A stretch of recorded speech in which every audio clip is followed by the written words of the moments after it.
Hey guys, Garrett here with Zebco. I'm going to show you how to assemble your 404 HOSS combo now that you have it off the flatboard.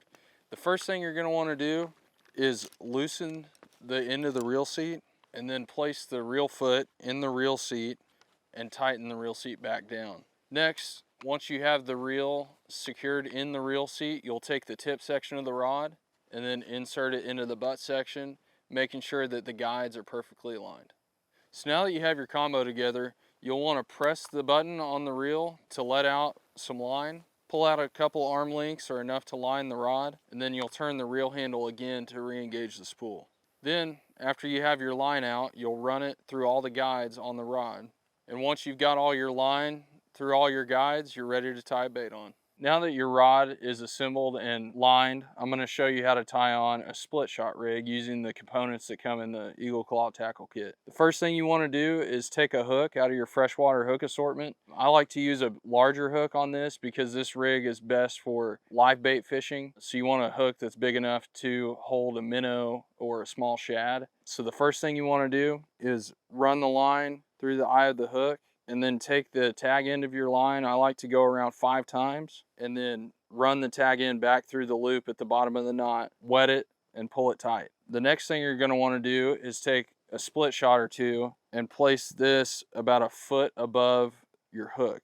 The amount of split shots you use can vary based on the depth you're fishing, or if it's windy out there and you need a little bit more casting distance, but I like to start with 2 and then go from there. So now that you guys have your 404 HOSS all strung up, I'm going to show you how to throw the split shot rig.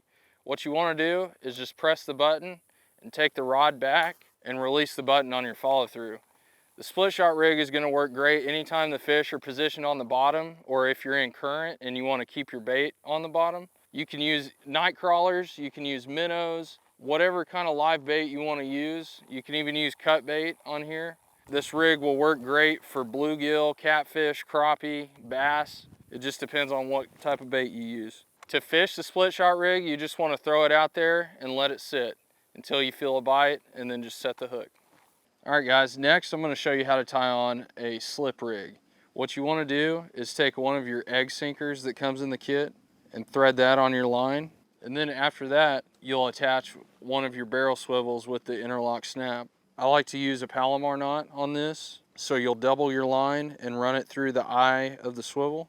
And then you'll tie an overhand knot and then run your swivel back through the loop and then wet it and pull it down tight. So now that you have your swivel tied on, you'll want to unlock the safety snap, and you'll take your circle bait holder snell and you'll run the snap through the loop on the snell and then lock it back into place. Once you have this all tied on, you're ready to fish the slip rig. All right guys, so now I'm going to show you how to throw the slip rig. As you can see, we've changed locations. We're at a much larger body of water now than the pond we were at earlier, but the slip rig is the same as the split shot rig. You just want to put either live bait or cut bait on it and cast it out, and you can either drag it back or just let it sit in the same spot.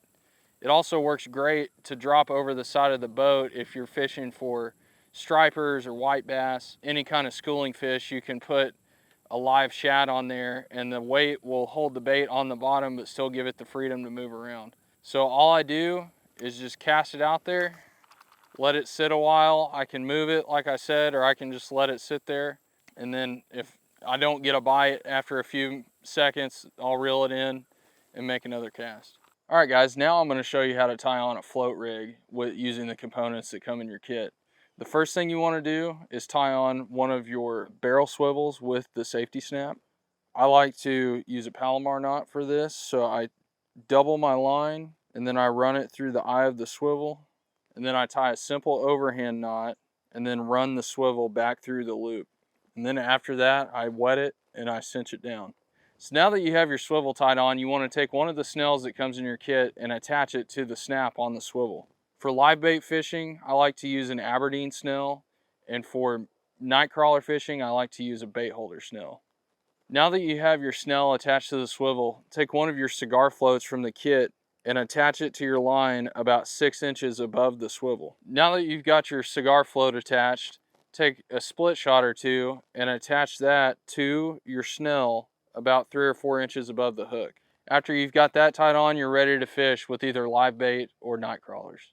All right guys, so now I'm going to show you how to throw the float rig. Anytime you've got flooded cover or you want to keep your bait shallow, the float rig is the rig to use. You can either put night crawlers on here like I've got, or you can use minnows or shiners. If you're using night crawlers, you're likely to catch catfish or bluegill, and if you're using minnows, you're likely to catch crappie or bass or any other game fish. So all you want to do is press the button, take it back, throw it out there, watch for that bobber to go down. When it disappears, set the hook, reel one in. So for more tips and tricks like this, go to zebco.com/academy.